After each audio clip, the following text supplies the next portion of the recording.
Hello there. Get ready to smile again with radio's home folks, Vic and Sade. Vic and Sade, written by Paul Reimer, is brought to you each weekday by the makers of the new Sure Mix Crisco. Friends, on this day, which is Thanksgiving Day in so many of our homes, may we bring you our warm and sincere holiday greetings. At a time when you give thanks for your many blessings for your home and loved ones, we too are thankful for your continued friendliness and loyalty. All of us in this program join the makers of Crisco in wishing you a very happy Thanksgiving. Well, sir, it's a few minutes past 8 o'clock as we enter the small house halfway up in the next block now. And here in the living room we find Mr. and Mrs. Victor Gook spending a quiet evening at home. Vic lounges on the davenport and gazes dreamily at his shoes. Sade is seated in her husband's easy chair beneath the floor lamp, reading aloud from the newspaper. Listen. The bride, leaning heavily upon the arm of her father, was radiant in a going-away costume of off apricot, with stockings and pumps to match, with burnt caramel accessories and a small cloche hat. She carried a bouquet of mixed garden flowers. Out-of-town guests were Cyrus L. Freach of Kansas City, Missouri, a former employer of the groom, Ed and Will Fulper, Lexington, Illinois, Mr. and Mrs. U.O. Dimp and son Walrab of Red Wing, Minnesota, Harry K. Montgomery of West Pittston, Pennsylvania, Mr. and Mrs. Clark Dunlap of Cleveland, Ohio, Mr. and Mrs. Bill Lacey of Toronto, Ontario, Cadwallader... Telephonist again. One answered. Probably Ruth is somebody. No, I'm sure not. Then let me hazard a guess. It's good old dependable down at the heel, solid concrete foundation, trustworthy Bluetooth Jensen. Yes. Hello? Yes? Why, no, he isn't. Who is this? Oh, City. Huh? Bluetooth Johnson. Oh, really? Good old sweeter than the flowers in May. It matters not who won or lost or how you played the game. Reliable Bluetooth Johnson. You better talk to him, hadn't you? Otherwise he'll hang up. Bluetooth? How are you, Bluetooth? Glad to hear it. No, Rush ducked out someplace right after supper. Any message I can give him? Oh? Vernon Pagels is out in the lead? Okay. I see. Tomorrow he's going to buy his second United States defense bond, huh? And that puts him way ahead of the rest of you guys. Uh-huh. Okay, Bluetooth. You bet. Goodbye. Where is Button Hook, by the way? I haven't any idea. He walked out the kitchen door as soon as he finished wiping the dishes. He can't have gone very far or planned to stay away very long. Otherwise he'd have said something. Cadwallader J. Urquhart of Twillman, Oklahoma. Oh, what's this? Still reading what the paper states about the wedding. Oh. Cadwallader J. Urquhart of Twillman, Oklahoma. Martha, Esther, James, Donald, Arnold, and Eugene Niebel of Indianapolis, Ohio. Mr. and Mrs. R.E. Griep of Cincinnati, Indiana. Mrs. William Yocker and infant daughter Rudolphina Margaret Annabelle Beulah of Fishley, Michigan, and J.U. Epson of O'Brien, Texas, a college classmate of the groom. Quite a turnout, Yes. Immediately after the ceremony, the guests... Oh, here's Stone Bruce. Hi. Immediately after the ceremony, the guests were served to dainty refreshments at the home of Mr. and Mrs. John H. Weeper, 917 South Center Street. Fun-loving friends of the happy couple painted humorous signs on their motorcycle and decorated the handlebars with old shoes. Since the motorcycle has no sidecar, the newlyweds rode away, one seated behind the other. Excuse me, people. Hey. Kindly forgive the intrusion. Think no more about it. You live here in the house, and you're entitled to come and go as you please. Oh. Good old true blue, heart bigger than all outdoors, reliable old Bluetooth Johnson just phoned. Yeah? He said Vernon Pagels is going to buy his second United States defense bond tomorrow. Oh? That puts him out ahead of everybody. So Bluetooth allowed. I thought I'd better drop in and tell you something, Mom. What's that? Nicer Scott is sitting on his front porch steps. Pretty cold to be doing that, isn't it? I'm going over and pasting one upside the snoot. What's this now? Once more, Nicer's goaded the human body to the point where civilized flesh and blood can't stand it. Has he? He has. Now I'm going next door and wang him one upside the bean. Thought I'd better notify you first. Maybe you better sit down. I can't spare the time. Can't take any chances on letting him escape. Any second, he might go in the house. Sit down. Human flesh and blood refuses. Listen, Willie, I'm good and tired of every little while having to go over and over this business. Remember tonight at supper? Nicer coming in our kitchen and being nice as pie and obliging as a horse? I remember. Axle grease wouldn't melt in his mouth, would it? He was the fine gentleman with the slick manners, wasn't he? Well, he was certainly Well, polite. every second he was in our house, he was casting around his eyes. What do you mean by that? He was looking for stuff. Looking for stuff? Looking for stuff to pin on me. I haven't the slightest Well, notion what... he found some stuff to pin on me. What time did we eat supper? Rush, will you kindly... 6 o'clock, wasn't it? 6 o'clock or a few minutes past? Okay.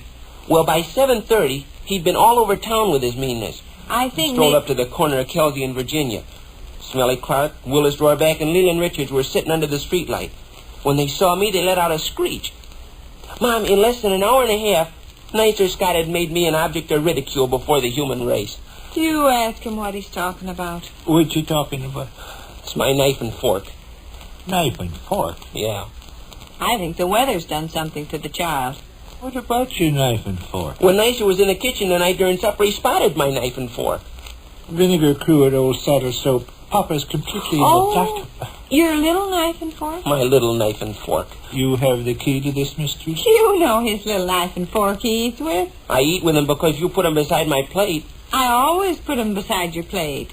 Never heard you complain. I never complained because it never occurred to me a snake in the grass like Nicer Scott would use him against me. What did Nicer tell the boys? He told them, Rush Gook eats with a knife and fork a third the size of regular knives and forks. Rush Gook eats with a knife and fork where there's angels engraved all over and Darling Baby printed on the back. Why, that little Dickens. He spread it all over town. I'm the miserable object of public ridicule. Why, Beth gave him that knife and fork when he was 3 years old. They aren't really baby things. They're smaller than regular knives and forks, but not any 2/3 smaller. Person would have to look twice to tell the difference. Nicer Scott looked twice. In fact, he must have stood there studying the half-wit knife and fork. He told the guys about the angels engraved all over. Told them about Darling Baby printed on the backs. Well, I expect he did make it sound funny to the kids. A monstrous, great, big, grown-up high school gentleman, 14 years old, using sweet, dainty little knives and He's forks. made it sound funny and he's had his fun. Now I'm going over and smash his head. Oh, no, you're not. You suggest I leave him get away with this? I suggest you sit still. Right this minute, he's seated on his bottom front porch step. Wouldn't take me 4 seconds to step over and paste him one upside the snoot. Well, you're not going to do it. Imagine. Come over to our house this evening while we were eating supper. It was all friendship and soft talk and high-class manners. Been a warm day, Miss Gook. You're looking well, Mr. Gook. I see you enjoy jelly on your bread, Rush. And all the time, his eye was roving around. He spotted my little knife and fork with the angels on it and Darling Baby printed on the back. He got the details well in mind. Then he excused himself and went outdoors and run like the dickens all over town to spread the news. Well, you should have heard the screaming and yelling when I showed up at the corner of Kelsey and Virginia. On a kind of Nicer Scott's polite visit this evening, I'm now a miserable object of public ridicule. Oh, I doubt if it's that bad. It is that bad. I'm going over and punch his dim-witted jaw. I say you're not. Now, listen, Rush, we've been through this business again and again and again, and you ought to understand by now I don't intend to take chances on being on the outs with next-door neighbors. Kids' quarrels is one thing, and grown-up quarrels is another. Telephone is again. Telephone is Answer, again. Flash. Probably somebody calling up to josh Well, me. answer it. You're right there. Gee, wouldn't it be wonderful if it was good old trustworthy, love me, love my dog, Mary is a grand old name, reliable Bluetooth Johnson again? Hello? Oh, hello, Leroy. Leroy Snow. What is your business, Leroy? Will you repeat your question, please? No, Leroy, I do not wear a baby bonnet when I go to bed. No, and I don't wear bibs or booties either. Was that all, Leroy? Very well, Leroy. Not at all, Leroy. Anytime, Leroy. Only too happy, Leroy. Certainly, Leroy. Depend upon it, Leroy. Now allow me to bid you goodbye, Leroy. Goodbye, Leroy.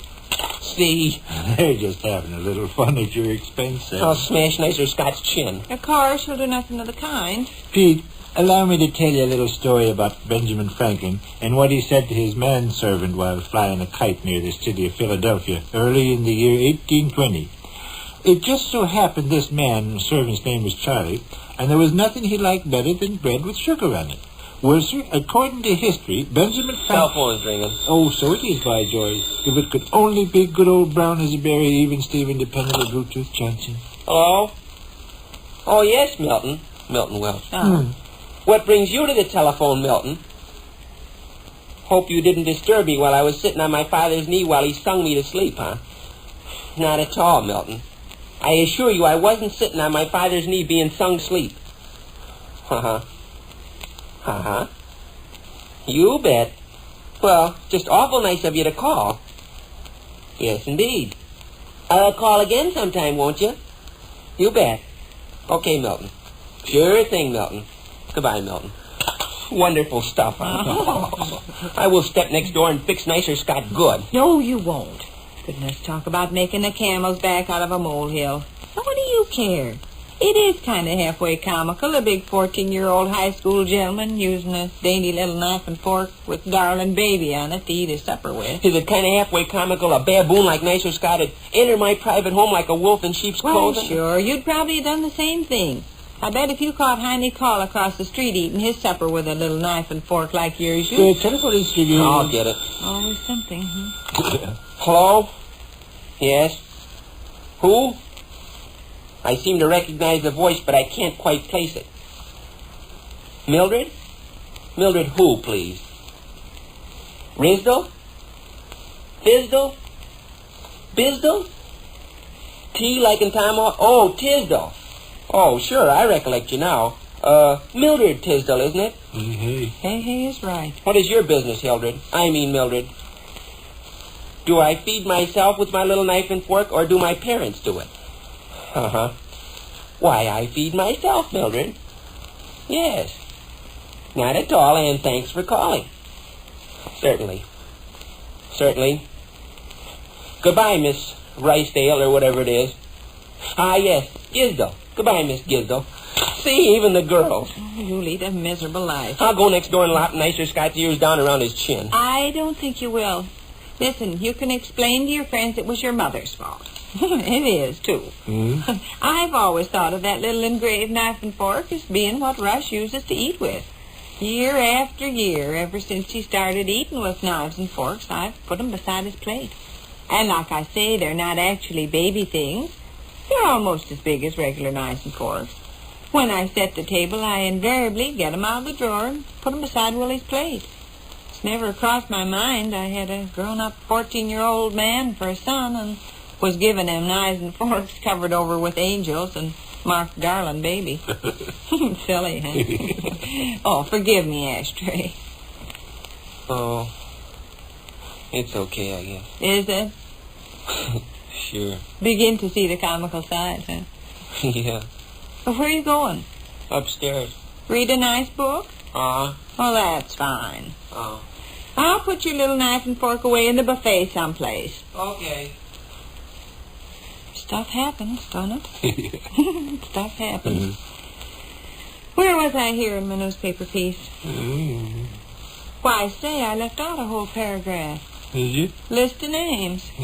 Out-of-towners. Mr. and Mrs. David Yasher and Sons Chauncey and Beef of Pittsburgh, Iowa. Flick K. Pratt, Jr., Mulish, Vermont. Sidney, Lila, Hobart, Gus, Vivian, Grace, Howard, and Stungo Houch, Dismal Seepage, Ohio, and Miller Y. Miller of Itcher, Montana. A real turnout, Immediately after the ceremony, the guests were served to dainty refreshments at the home of Mr. and Mrs. John H. Weeper, 917 South Center Street.